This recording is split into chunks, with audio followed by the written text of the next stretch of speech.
இது வந்து second commercial stove, SAT6 stove. இதில் வந்து உங்களுக்கு 10 to 15 kg ரைஸ் வரைக்கும் நீங்கள் குக் பண்ணலாம். இதுலேயும் உங்களுக்கு ash tray, feeding tray plus blower adapter, control எல்லாமே சேர்த்து வந்துடும். இது ஆஷ் ட்ரே. இதில் பார்த்தீங்கன்னா ஆஷ் கலெக்ட் ஆகிருக்கு. இது வந்து ஃபீடிங் ட்ரே. இது வெளியே வந்து நீங்கள் ஃபீட் பண்ணிக்கலாம். மேலே பாத்திரம் வச்சிட்டிங்கன்னா இது வெளியே ஃபீட் பண்ணிக்கலாம். இது வந்து ப்ளோயர்.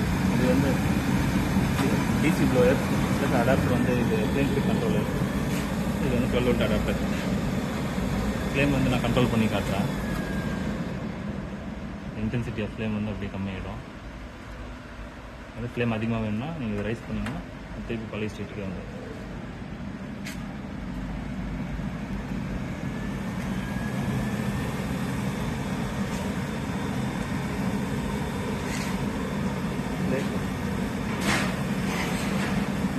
மேலே வந்து இப்போது நம்ம ஒரு பாத்திரம் வச்சுன்னா எப்படி இது இருக்கும்னு பார்த்துக்கோங்க.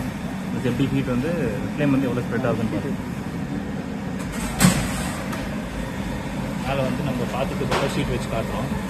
இப்போ ஷீட்டே வந்து 2.5 feet மேலே உள்ள ஷீட்டு. அதுலேயும் உங்களுக்கு ஹீட் வந்து எவ்வளோ ஸ்ப்ரெட் ஆகுதுன்னு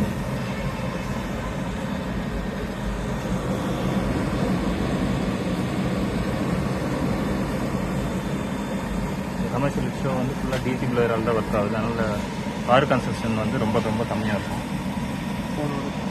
ஃபோரோட சார்ஜிங் ஸ்பீடோட இது கம்மியாக தான் பவர் கன்சப்ஷன் இருக்கும்.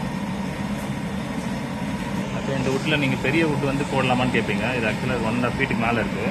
நீங்கள் 1.5 feet வரைக்கும் வரது வரைக்கும் தாராளமாக நல்லா உள்ளே போட்டுக்கலாம்.